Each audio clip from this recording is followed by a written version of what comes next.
고린도전서 13장 본문은 12장과 14장 사이에 있는 것입니다. 얼마나 쉬운 얘기입니까? 그러나 이 사랑장은 그 주제와 그 내용이 너무 뛰어나고 우리가 모두 소원하는 내용이기 때문에 늘 이 문맥에서 벗어난 오해를 삽니다. 12장, 14장 사이에 있는 13장이 아니고 13장만이 독립적으로 그 가치를 발하는, 그래서 그렇게 인용되는 사랑장이 되고 말았습니다. 사랑을 논할 때 고린도전서 13장을 얘기하고 거기에 있는 표현들을 들어서 사랑을 이해하고 해석하고 주장하고 그렇게 선언하고 그렇게 말함으로써 우리가 신앙생활에서 늘 한계를 느끼는 현실적 신앙 실천이 무산되곤 합니다. 정답을 말하고 주장하고 감동하고 각오하는 것이 신앙생활이 아니고 우리에게 도전하는 일상의 현실적 구체적 도전 앞에서 그 신앙들을 주장한 내용들을 그 형편에 맞게 반응해야 되는 실력이 있어야 됩니다. 그 실력은 분별, 해석, 적용, 한계, 인내, 순종, 회개, 재기, 눈물, 이런 것들로 계속 반복적으로 발전해 나가야 되는데 하질 않습니다. 주장과 답과 각오로 사실은 외면되는 것이죠. 그래서 오늘 고린도전서 13장은 여기에 사랑이 등장하는 이유가 우리 잘 아는 대로 천사의 말을 할지라도 쓸데없고 예언의 능이 있어도 쓸데없고 산을 옮기는 능력도 쓸데없고 하는 얘기들을 하는 이유가 여태까지의 이유 때문입니다. 고린도전서가 직면한 현실적 도전, 그게 무엇이었죠? 고린도 교회 안에 있는 신앙상의 어떤 왜곡, 어떤 어려움, 심각한 문제에 관한 설명 속에 등장하는 것입니다. 고린도 교회에 있었던 가장 큰 문제가 뭐였느냐? 그 장점이 단점이 될 수 있다는 것이었습니다. 고린도 교회의 장점은 지식과 지혜가 있는 것, 은사가 있었던 것, 열심이 있었던 것. 그것이 거꾸로 지식이 있기 때문에 파당이 생겼고 열심이 있었기 때문에 맹렬한 공격성을 가지게 되고 은사가 있었기 때문에 우열의 정죄가 등장하는, 비난이 초래된 현실적 공동체의 문제들에 대하여 이제 바울이 지적하고 싶은 성경적 해석입니다. 그러니까 사랑이라는 것은 이 모든 문제를 판단하고 교정하는 데 있어서 우리가 아는 어떤 기준보다도 높은 기준이라는 것, 그것이 높은 기준이기 때문에 그것보다 낮은 기준을 사용하는 것을 넘어서야 된다는 것을 가르치고 싶은 것입니다. 그것은 잘잘못을 넘어서는 이야기죠. 신앙 공동체가 가지는 가장 중요한 기준점은 무언가, 판단의 기준은 무엇인가, 우리가 추구하고 하나님이 요구하는 것은 무엇인가를 잘잘못을 통하여 우리가 그 문제를 얼마나 쉬운, 우리가 아는 상식과 우리의 경험의 잣대로 낮추어서 사용하는 바람에 같은 신앙 고백과 소망을 가지고 모여서 유익은 만들어지지 않고 어떻게 서로 손해와 상처만 생기게 됐는가를 설명하려고 하는 것입니다.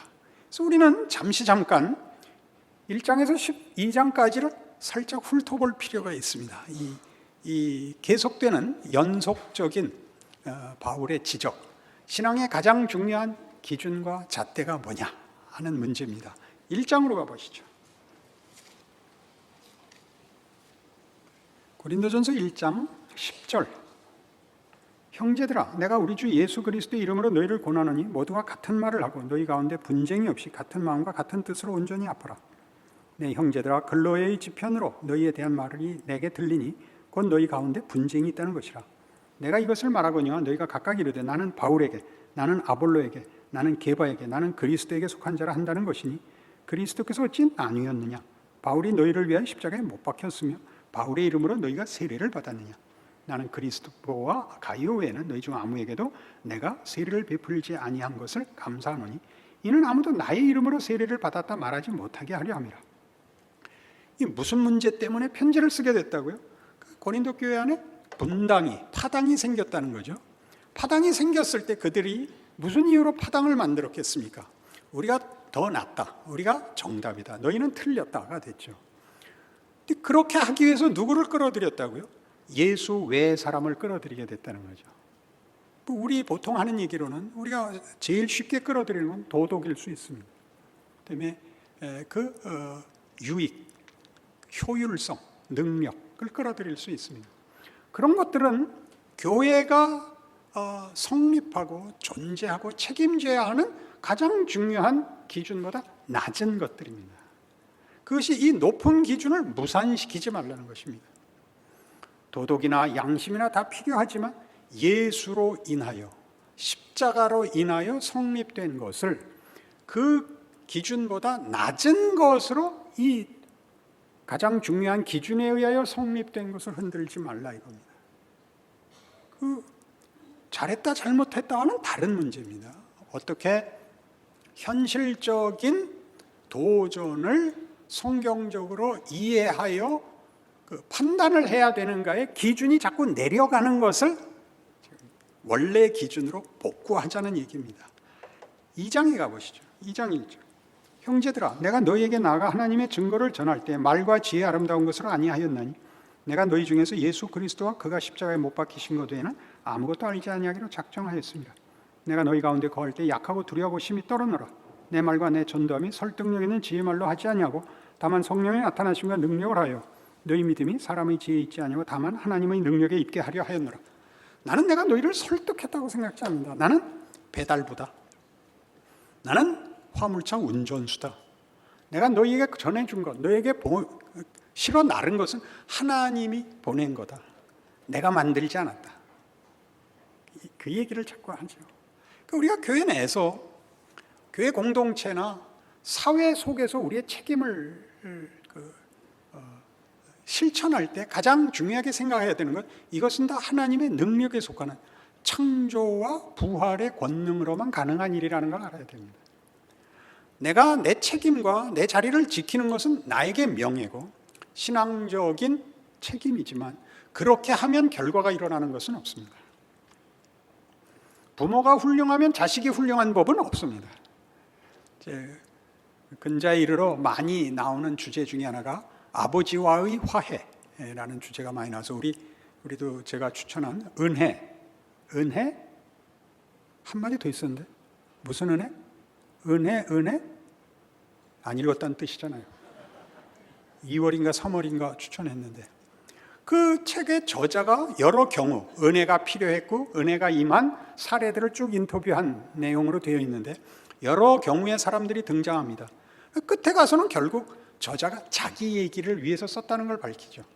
자기 아버지와의 화해, 아버지에 대한 섭섭함, 아버지의 기대에 못 미친 아들의 한, 그래서 그걸 아버지를 원망하던 것으로부터 아버지와 화해한 이야기로 끝을 맺습니다. 그러나 사실 지나놓고 보면 그건 아버지와의 화해가 아니라 자신의 과거와의 화해입니다. 자신의 과거와의 화해라는 건 뭐냐면 자기 인생의 조건에 대한 원망으로부터의 화해입니다. 따지고 보면 아버지는 잘났나 못났나 상관이 없습니다. 잘난 아버지 밑에서 못난 아들이 나오고 못난 아버지 밑에서 잘난 아들이 나옵니다. 그러니까 아버지는 책임이 없다는 얘기가 아니라 잘나게 만드는 건 늘 하나님만이 하실 수 있는 일입니다.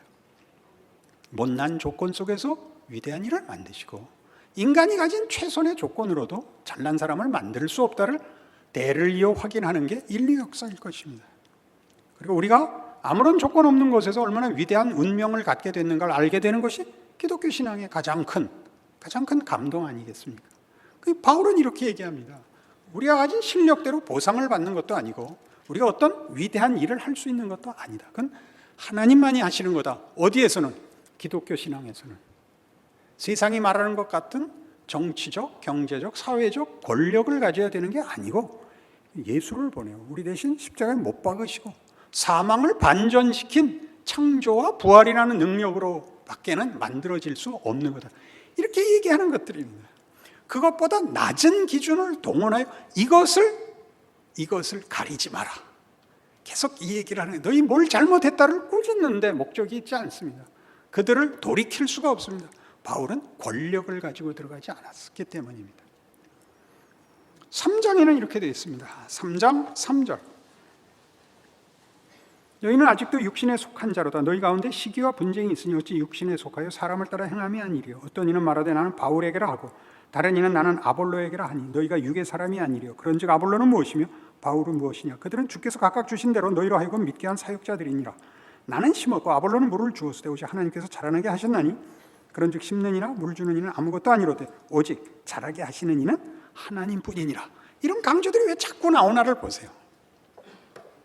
근래에 심심치 않게 드리는 현실적 현상 중에 하나가 교회들이 깨져서 분립을 하는 경우를 보는데, 그것이 교회 안에서 이제 분립을 해야 할 만큼 크고 숫자로만 크는 것이 아니라 신앙적으로 커서 숫자라는 이 그룹 다이내믹에 의한 공동체 유지보다 각각의 어떤 장점들을 책임지는 독립해도 좋은 여러 주장들을 다양하게 책임을 지자 해서 분립할 수도 있습니다. 그러나 이제 그 비극적인 신뢰들은 좋은 경우 아무런 이유가 없는데 이제 교회 사역자 중에 하나가 이제 뒤로 편을 만들고 교회를 잘라 나가서 거의 속임수 수준에서 배신과 상식을 넘어서는 이해할 수도 없고 찬성할 수 없는 교회를 만드는 일들을 요즘 보고 있습니다. 그럼 당연히 우리는 속이 상하고, 그래서 우리라는 건 이제 70대를 말합니다. 은퇴한 우리 목사들 만나서 이럴 수가 있어, 어떻게 사회만도 못해, 이런 얘기를 이제 하게 됐습니다. 이제 그 모임에서는 제가 제일 어린데, 그래도 다 마지막에 제 의견을 요구합니다. 박 목사는 어떻게 생각해? 그래서 제가 아주 신통한 소리를 해서 여러분과 함께 그 은혜를 나누려고 합니다. 그 배신이 비극으로 끝나지 않게 합시다. 축복하고 격려합시다. 내 시작은 거지 같았으나 내 마지막은 영광 되리라. 우리 그렇게 합시다. 그래서 다 감동하고 돌아갔습니다. 그렇죠? 겁을 낼 필요가 없습니다. 우리 마음에 들지 않는 일은 늘 생기는 것입니다. 그럴 때 어떡할 것이냐? 일어나는 현상들, 참지 못하고 나갈 수 있고 깨질 수 있고 반대할 수 있고 질서가 무너지는 경우에도 그걸 무슨 다른 여기 고린도 교회에서 바울이 증언하는 이 가장 큰 기준보다 아래 것으로 큰 기준과 본질을 손해보지 말자라는 걸 누군가는 지켜야 되는 것입니다. 그렇게 하는 사람이 소수라서 이해하지 못하는 다수에 의해서 교회가 혼란을 겪거나 아까 얘기한 것 같이 분립이 일어나거나 그러면 서로 축복해 주는 것으로 마무리해야 됩니다. 예언적으로 듣지 마십시오. 웃지 않는 거 보니까 못 알아들었더라듯이. 4장 1절. 사람이 마땅히 우리를 그리스도의 일꾼이요 하나님의 비밀을 맡은 자로 여길지어다. 그리고 맡은 자들에게 구할 것은 충성이니라. 너희에게나 다른 사람에게나 판단받는 것이 내게는 매우 작은 일이라. 나도 나를 판단하지 아니하노니 내가 자책할 아무것도 깨닫지 못하나 이로 말미암아 의롭다 함을 얻지 못하노라. 다만 나를 심판하실 이는 주시니라. 그러므로 때가 이르기 전 곧 주께서 오시기까지 아무것도 판단하지 말라. 그가 어둠에 감추인 것들을 드러내고 마음의 뜻을 나타내시니 그때 각 사람에게 하나님으로부터 칭찬이 있으리라. 조급해하지 마라, 그런 뜻입니다. 괜찮다. 방지일 목사님의 유명한 그 말씀이죠. 김진홍 목사님, 방지일 목사님, 박윤서 목사님, 유명한 우리 한국교회 초대교회 위인들이십니다. 각각의 역할이 있고 위대한 유산을 남기셨는데 우리는 박윤선 목사님에게 제일 많이 빚을 지고 있습니다. 왜냐하면 그는 신학자로서 우리에게 이렇게 신학적인 유산을 남겨주셔서 많은 저서와 책들로 인하여 또는 사실은 그 시대에 설교로 많은 사역을 하셨습니다. 김진홍 목사님과 방지일 목사님은 박윤선 목사님의 그 크기 때문에 늘 이것으로만 소개됐습니다. 박윤선 목사님의 가까운 친구. 그 외에는 업적이 없으신 셈입니다. 근데 방지일 목사님 제일 오래 사셨습니다. 100살이 넘게 사셨는데 돌아가시기 얼마 전에 그 방송사 인터뷰를 받으셨습니다. 여러 가지 이제 질문 맨 끝에 그런데 목사님 요즘 한국 교회가 이렇게 시끄럽고 창피하게 됐는데 한마디 하실 말씀 없습니까? 그래서 이 유명한 말씀을 하셨습니다. 괜찮아. 괜찮죠. 괜찮습니다. 여기 있는 대로 너에게나 다른 사람에게나 판단받는 것이 내게는 매우 작은 일이야. 괜찮습니다. 세상은 우리를 모릅니다. 여러분이 우위에 서고 여러분의 영향력이 확실해지는 날은 예수님 오시는 날 외에 없습니다. 그냥 괜찮습니다. 할 만큼 하십시오. 그거야 못하겠습니까? 근데 여기를 다 이제 초조해야 합니다.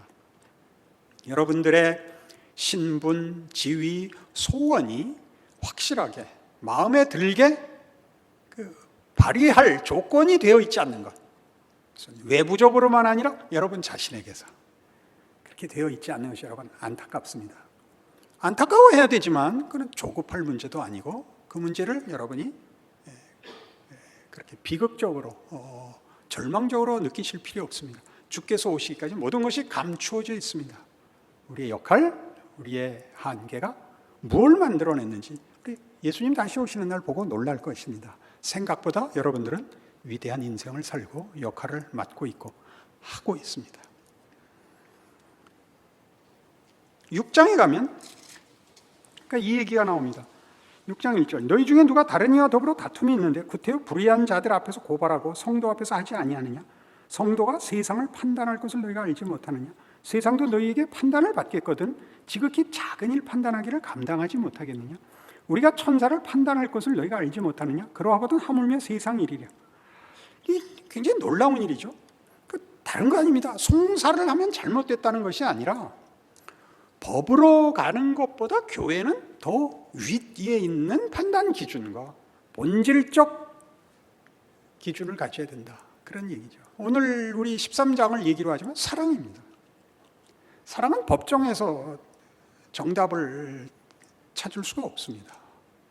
그러니까 이렇게 교회가 이런 사랑의 기준까지 오지 못하는 것은 늘 교회가 깨우쳐야 하고 가르쳐야 하는 문제이지 사랑이라는 이름으로 그것이 폭력이 되거나 명분이 되거나 다른 방법을 동원하는 빌미가 되어서는 안 됩니다. 사랑이 수단이고 방법이고 유일한 잣대고 그것을 쓰지 못하는 한 아무 말도 할 수 없는 그런 각오를 가지셔야 됩니다. 그렇게 가지 못하면 어떻게 되느냐? 혼란을 겪어야죠.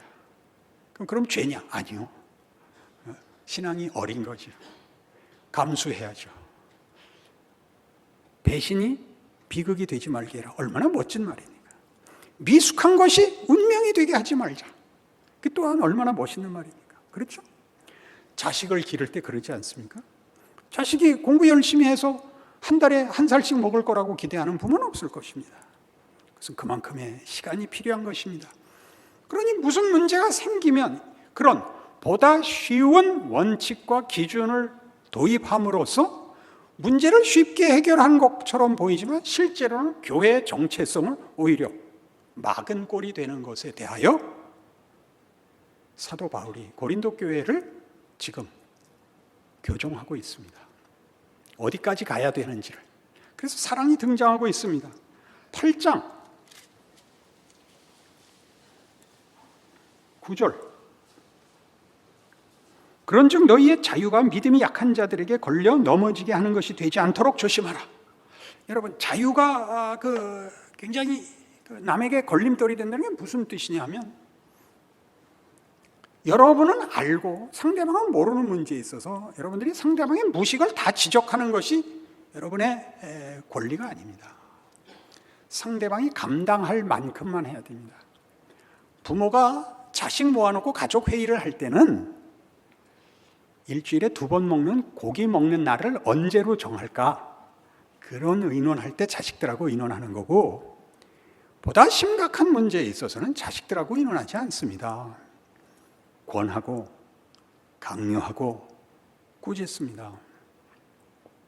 우리가 사회에서 우리가 가져야 하는 증언과 책임을 다 수행하기 위하여 세상을 꾸짖는다는 것은 폭력을 휘둘러 강제력을, 위협을 주는 것이 아니라 우리가 분명히 구별되어야 합니다. 분명히 구별되어야 합니다. 그 문제가 지금 현실 속에는 매우 약화됐죠. 구별되어야 합니다. 그것은 다른 식으로 구별할 수 없습니다. 삶에 대한 이해, 반응, 결정, 책임, 실천에서 나옵니다. 무슨 유별난 것을 하는 게 아니라 아닌 것을 안 해야 됩니다. 하나씩 매일 일어나는 사소한 것에서부터 해야 됩니다. 여러분에게 권하는 것, 여러분 표정을 좋게 가지셔야 됩니다. 우리가 가진 자입니다. 지금 한국 사회에 나가보십시오. 모두가 원망하지 않습니까? 사람이 모인 것은 어느 곳에 가든지 전부 무표정과 외면 일관입니다. 핑계는 좋습니다. 다 핸드폰입니다. 그러면 안 됩니다. 사람이 사람을 마주하고 서서 고개를 떨구고 있는 건 죄인만 그러는 겁니다. 생각을 해보십시오. 여러분이 간 곳에는 기쁨이라는 것이 수반되어야 됩니다. 반가워하고 반김을 받아야 합니다. 그리고 우리 한국 사회의 지금의 현실에서 보는 것은 우리는 대화를 할 줄 모릅니다. 대화를 너무 그 다음 단어가 안 떠올라서 너무 해설이 깁니다. 네가 그러는 것은 누가 말한 것 같이 이렇게 얘기한 것 중에 무엇을 따랐기 때문에 이렇게 되게, 이러면 대화는 안 나옵니다. 대화는 맞장구를 쳐야 됩니다. 상대방이 그렇대요. 내일 해가 서쪽에서 뜬다면 기대하겠어. 그래야 되는 겁니다. 9장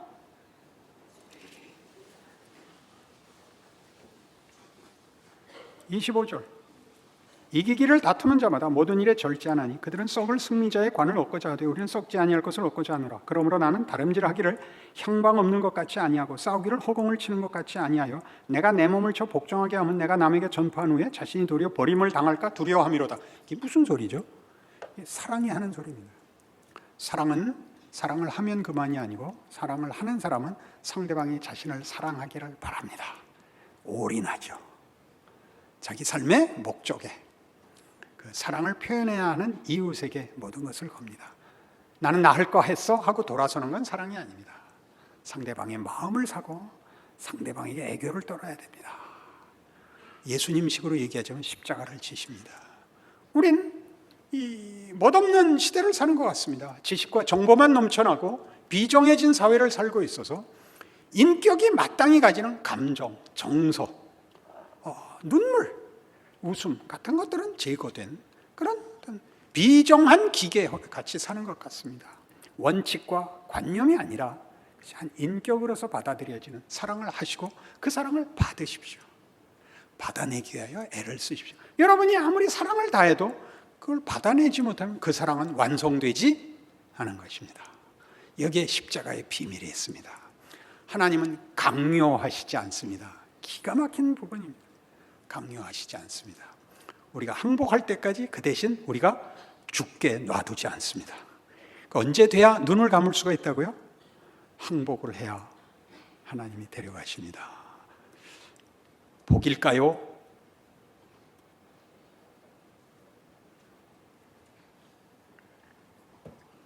십장에 가면 23절 모든 것이 가나 모든 것이 유익한 것은 아니요 모든 것이 가나 모든 것이 덕을 세우는 것은 아니니 누구든지 자기의 유익을 구하지 말고 남의 유익을 구하라. 31절 그런즉 너희가 먹든지 마시든지 무엇을 하든지 다 하나님의 영광을 위하여라. 이런 구절들은 오늘 사랑이 등장하는 것과 매우 밀접하게 연결되어 있는데 놓칩니다. 하나님은 사랑이십니다. 요한 1서엔 그렇게 정의를 합니다. 사랑이 뭐냐? 사랑은 하나님 자신이시다. 하나님은 누구이시기에 우리를 사랑하시는, 우리를 사랑하는 것이 영광이, 우리의 사랑을 가장 기다리시는, 그래서 우리가 그의 영광의 찬송이 되기를 바라시는 우리 아버지시다, 이렇게 말하는 거죠. 그래서 하나님과 우리의 관계를 그것보다 낮은 차원에서 다루는 것은 궁극적인 가장 중요한 이 원칙을 외면하는 것으로 쓰일 위험이 있습니다. 이 사랑의 과정에 가기 위하여 도덕과 윤리와 양심과 어떤 지식과 많은 과정들을 거쳐야 되지만, 그것이 이 중요한 원칙에 도달하고 사용하고 가지기 위해서야지, 그것을 외면해도 좋은, 그것보다 낮은 것으로 쉽게 처리하는 것이어서는 안 된다. 성경이 하고 싶은 얘기입니다. 바울은 끊임없이 이 싸움을 걸고 있는 것이죠. 그래서 11장 여러분 잘 아시는 19절, 잘 생각해 보세요. 너희 중에 파당이 있어야 너희 중에 옳다 인정함을 받은 자들이 나타나게 되리라. 이게 아주 빈정거리는 그 꾸중이었는데, 차별화함으로써만 정체성이 살아나는 배타적 정체성, 나는 너와 다르다. 그러니까 자기를 증명하기 위해 상대를 비난하거나 상대방을 밟는 것으로 나타나면 절대 안 됩니다. 그러면 십자가는 무색해집니다. 십자가는 죄인을 구원하는 하나님의 방법입니다. 죄인이 대상이 아니면 십자가는 필요가 없는 것이죠. 그러니 생각해 보십시오. 사랑이란 그런 것이죠. 사랑이란 조건이 관계가 없는 것이 사랑이죠. 사랑만큼 조건과 관계없는 게 어디 있습니까? 사랑만큼 자격이 관계없는 게 어디 있습니까? 사랑은 뭘 넘는다? 사랑은 담을 넘는다? 그건 복돌이와 복순이 때 얘기고, 사랑은 국경을 넘는다, 인종을 넘는다, 피부색을 넘는다. 그렇지 않습니까? 기독교 신앙의 위대함입니다. 근데 여러분이 이거를 적극적으로 실천할 실력이 없을지라도 부정적으로나마 알고 있어야 됩니다. 여기까지 가지 않는 것으로 이 가장 중요하고 가장 위대한 기독교 신앙을 대체하거나 축소시키거나 타협하면 안 된다라고는 알고 있어야 됩니다. 그렇죠? 사랑은 자주 이렇게 쓰였던 거 기억하십니까? 우리 교회는 사랑이 없어, 이렇게 함으로써 잘난 척이 됐던 발언들이 있었다는 것을 아시죠?